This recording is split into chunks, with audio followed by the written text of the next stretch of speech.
Christmas in Connecticut wasn't just a holiday romantic comedy, it was a chaotic wartime production that nearly destroyed Barbara Stanwyck's carefully cultivated image, caused on-set feuds that lingered for decades, and fundamentally changed how Hollywood marketed domestic fantasies to post-war America. From the script being frantically rewritten while cameras were rolling, to Stanwyck learning to fake cooking skills in just 48 hours, to Warner Brothers executives threatening to shelve the entire project 1 week before release, this beloved Christmas classic emerged from pure behind-the-scenes mayhem. Today, I'm revealing 20 weird facts about Christmas in Connecticut that even the most devoted classic film buffs have never heard. And stick around for our bonus fact, the shocking real-life inspiration behind Elizabeth Lane that Warner Brothers desperately tried to hide for more than 50 years. Number 20. The iconic Connecticut farmhouse that serves as the film's primary setting? It never existed. Not as a location, not even as a complete set. Warner Brothers refused to build a full farmhouse interior, forcing director Peter Godfrey to shoot disconnected rooms and hallways that didn't actually link together. This created a continuity nightmare that nearly drove cinematographer Carl Guthrie to quit mid-production. "I'm shooting a house that defies the laws of physics," Guthrie complained to Jack Warner. "A character walks through a doorway and emerges in a room that couldn't possibly connect." The editing team spent weeks attempting to stitch together a coherent spatial layout, explaining why characters sometimes seem to teleport between rooms. The exterior shots, recycled footage from a 1942 Warner Brothers drama filmed in Nevada. Number 19. Barbara Stanwyck wasn't the studio's first, second, or even third choice for Elizabeth Lane. Warner Brothers desperately wanted Bette Davis, who flatly refused, calling the script domestic fluff beneath my talents. Joan Crawford was next approached, but demanded script changes that would have made her character less incompetent and more sophisticated. When Olivia de Havilland also passed, the studio reluctantly offered the role to Stanwyck, who was fighting to break free from femme fatale typecasting. Studio memos reveal their genuine concern. Stanwyck lacks the warmth needed for a Christmas picture. Her performance silenced the doubters, with the New York Times praising her unexpected comedic timing. What audiences didn't know was that Stanwyck accepted a 15% pay cut to prove she could carry a light romantic comedy. Number 18. The script underwent such dramatic last-minute changes that actors often received new pages mere minutes before filming. This wasn't typical Hollywood tweaking. It was complete character overhauls and plot restructuring happening daily. S. Z. Sakal, who played Uncle Felix, was originally written as Elizabeth's actual uncle with only 3 scenes, just 4 days before his scenes were to be shot. His character was completely rewritten as a Hungarian chef with no family connection to the protagonist. Sakal, a Hungarian refugee who had fled the Nazis, had less than 48 hours to memorize significantly expanded dialogue. The actor later confessed, "I didn't understand what was happening in the story until I saw the finished film." His confusion is visible in several scenes where he appears to be looking off camera for guidance. Number 17. Christmas in Connecticut contains one of Hollywood's most elaborate food scenes of the 1940s, but the lavish Christmas dinner that dazzled audiences wasn't remotely edible. Due to severe wartime rationing, the production couldn't access real meat, butter, or sugar needed for authentic dishes. The magnificent roast turkey was actually painted plaster, the whipped potatoes were shaving cream, and the glistening pies contained colored clay. The only edible items were the vegetables, which quickly wilted under the hot lights. Between takes, a designated food wrangler had to refresh the deteriorating dishes with fresh paint and shellac. The cast was strictly forbidden from touching any food props after Sidney Greenstreet accidentally bit into a wax apple, requiring an emergency dental visit that delayed production for an entire day. Number 16. The film's romantic male lead was thrust into chaos just 2 weeks before shooting. Dennis Morgan replaced the originally cast John Payne, who was suddenly reassigned to another Warner Brothers project without explanation. What really happened?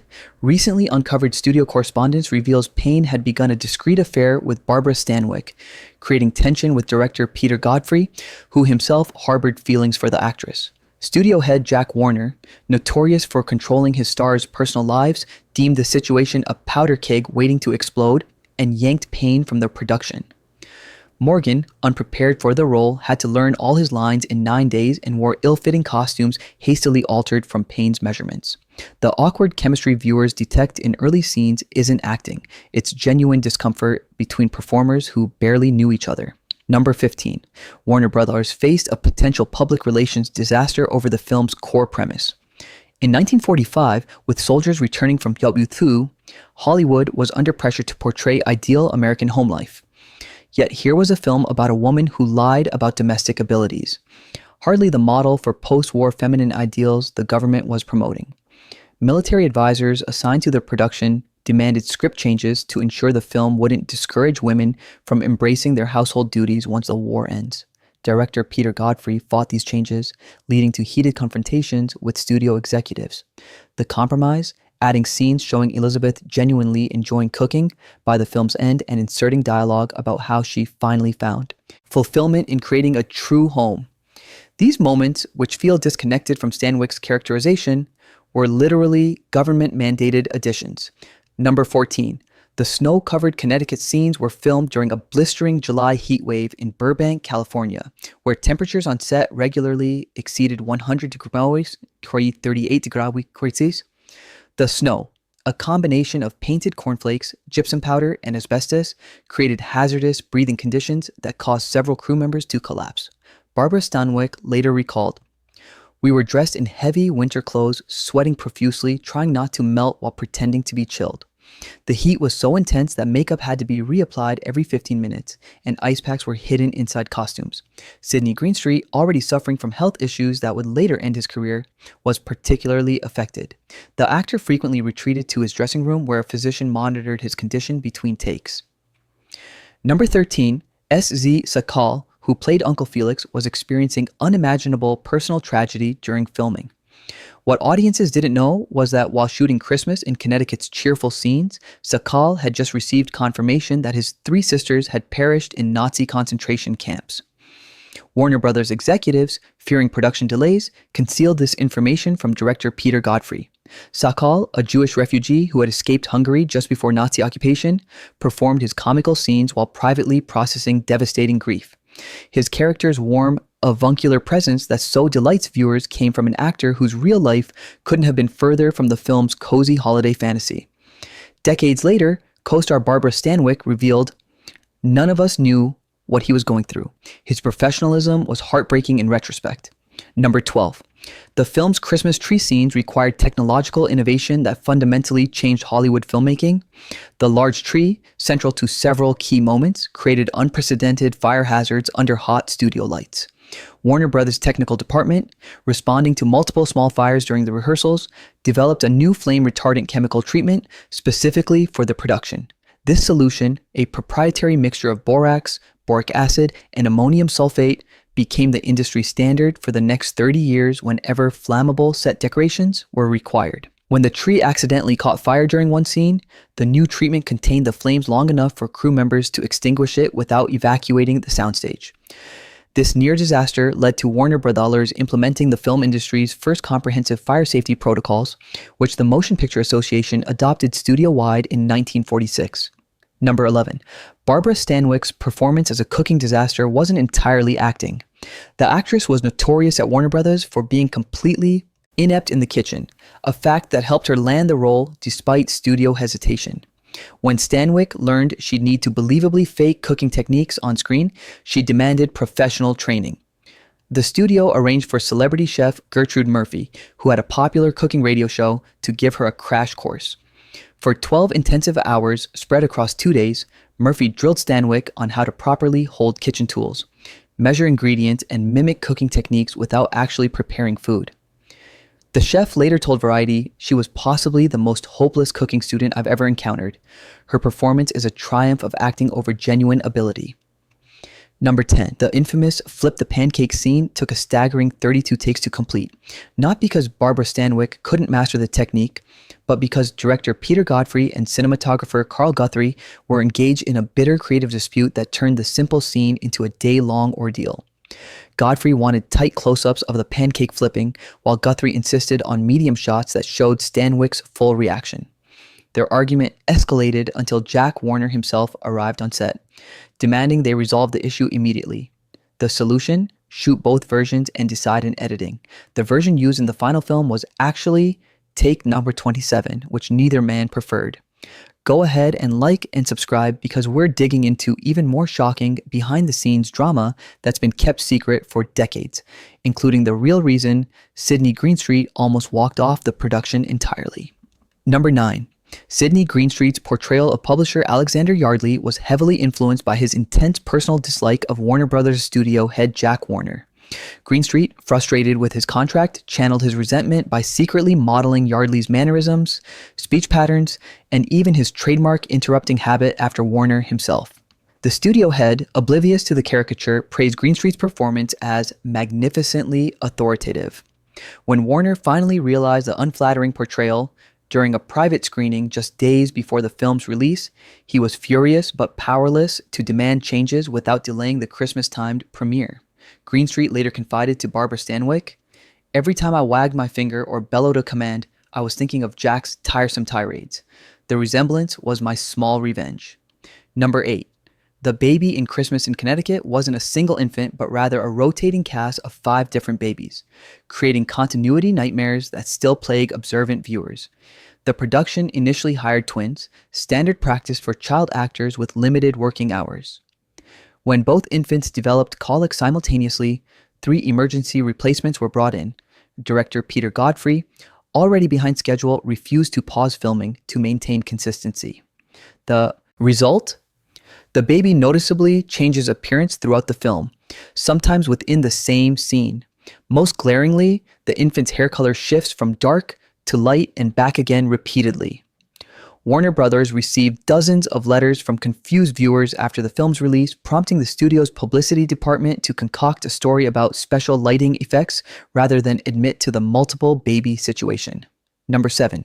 Christmas in Connecticut nearly ended Barbara Stanwyck's friendship with Bette Davis permanently. Davis, who had rejected the lead role, was furious when she learned Stanwyck had accepted it without consulting her. In Hollywood's Golden Age studio system, stars often maintained informal agreements not to take roles their friends had declined, viewing it as professional betrayal. Davis sent a scathing letter to Stanwyck, writing, "You've embraced the very domestic stereotype we fought to transcend." The rift was so severe that Warner Brothers had to reschedule production on Davis's current film to ensure the actresses never crossed paths on the lot. They didn't speak for nearly 3 years until director Anatol Litvak orchestrated a reconciliation lunch in 1948. When asked about the film years later, Davis would only say, "Barbara made choices I wouldn't have," before changing the subject. Number 6. The film's iconic sleigh ride sequence, romantically central to the plot, was a production catastrophe that nearly resulted in serious injury. The mechanical sleigh, designed to simulate movement while remaining stationary for camera purposes, catastrophically malfunctioned during filming. When the hydraulic system failed, the platform holding Barbara Stanwyck and Dennis Morgan dropped suddenly, throwing both actors forward. Morgan sustained a sprained wrist, breaking Stanwyck's fall. Rather than delay production, the actors continued the scene despite visible discomfort. The on-screen chemistry viewers admired during this sequence wasn't romantic connection, but rather 2 professionals enduring pain while completing required coverage. Eagle-eyed viewers can spot the moment when the sleigh abruptly shifts. What appears to be artistic camera movement was actually the crew's real-time reaction to the mechanical failure. Number 5. The film's most quotable line, "Everything is hunky-dunky," Kyoki, wasn't in the script but was a genuine linguistic mistake by Hungarian actor S.Z. Sakal. During his 5th take of a difficult scene, the exhausted Sakal mixed up the American slang hunky-dory with okie-dokie, creating the nonsensical but charming malapropism. Director Peter Godfrey immediately recognized the accidental comedy gold and kept the cameras rolling. Sakal, thinking he'd made an embarrassing error, tried to apologize once the scene ended. Godfrey not only kept the mistake, but had writers incorporate additional Felixisms into the script. The line became so popular after the film's release that Warner Bros. Merchandised it on Christmas cards the following year. Sakal later embraced his character's linguistic confusion, calling it "my accidental contribution to American Christmas language." Number 4. Christmas in Connecticut's seemingly innocent script triggered multiple red flags with the Production Code Administration, Hollywood's censorship authority. Censors objected to the core premise of a single woman pretending to be married, demanding significant rewrites to emphasize the moral wrongness of such deception. More surprisingly, they insisted on removing all references to Elizabeth Lane's salary as a writer, claiming it would encourage women to seek careers over marriage. The infamous bathrobe scene where John wanders into Elizabeth's bedroom was originally much longer, with censors cutting 37 seconds of footage they deemed excessively suggestive of premarital relations. Most surprisingly, the baby storyline faced intense scrutiny, with censors demanding explicit dialogue, confirming the infant was formally adopted rather than born out of wedlock, a plotline never even suggested in the original script. Number 3. Warner Brothers cynically exploited the film's Christmas theme for strategic advantage during wartime resource allocation. In 1945, the War Production Board strictly regulated film stock and production materials. However, movies deemed morale-boosting received preferential treatment. Studio head Jack Warner, initially unenthusiastic about the project, suddenly championed it upon realizing a Christmas-themed picture would qualify for additional resources under military guidelines.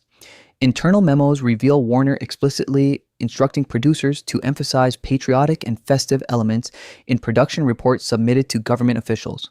This calculated move secured Christmas in Connecticut 20% more film stock than normally allocated, allowing for significantly more takes and coverage. The strategy worked so well that Warner immediately greenlit 3 more holiday-themed productions for 1946, explicitly citing their resource advantages rather than audience appeal. Number 2. Barbara Stanwyck's elaborate cooking sequences were filmed under extraordinary secrecy to protect her career-defining revelation. What audiences didn't know, Stanwyck's hands never appear in a single cooking close-up. Every intricate food preparation shot features the hands of Julia Child. Yes, that Julia Child, who was working for the Office of Strategic Services, precursor to the CIA, and moonlighting as a culinary consultant in Hollywood before her cooking fame. Child, stationed in California during the war's final months, accepted the unusual assignment through government connections to Warner Bros. Executive Charles Feldman. The production required all crew members to sign non-disclosure agreements about the hand double arrangement, fearing publicity would undermine Stanwyck's performance credibility. This collaboration remained hidden until Child herself mentioned it briefly in a 1980 interview, calling it my first uncredited film role long before anyone cared about my croissant technique. Number 1. Christmas in Connecticut's entire production was a calculated response to a devastating scandal that nearly ended Stanwyck's career. 6 months before filming began, Stanwyck was photographed in what appeared to be a compromising position with a married producer. Not her husband at the time, Robert Taylor. While the photos were actually innocuous when viewed in context, Photoplay magazine threatened a career-destroying expose. Warner Brothers, having just signed Stanwyck to a lucrative contract, intervened with an extraordinary proposal. They would purchase and bury the photos if Stanwyck immediately starred in a wholesome, family-friendly Christmas film that would rehabilitate her public image. The studio accelerated Christmas in Connecticut into production specifically as reputation management. The publicity department worked overtime, flooding fan magazines with stories about Stanwyck's domestic talents, all fabricated, and positioning her as the embodiment of American home values, ironically mirroring the film's plot about a woman pretending to be something she wasn't. Bonus fact: the character of Elizabeth Lane wasn't fictional at all, but a thinly veiled portrayal of real-life food writer Gladys Tabor, who wrote the Butternut Wisdom column for Ladies' Home Journal while living at Still Meadow Farm in Connecticut. Like the fictional Lane, Tabor initially knew little about cooking when she began her domestic expertise column. Unlike the film character, Tabor never hid her limitations but wrote candidly about her kitchen disasters. Warner Brothers acquired rights to Tabor's story but fundamentally altered it, fearing audiences wouldn't accept a female protagonist who openly admitted professional limitations.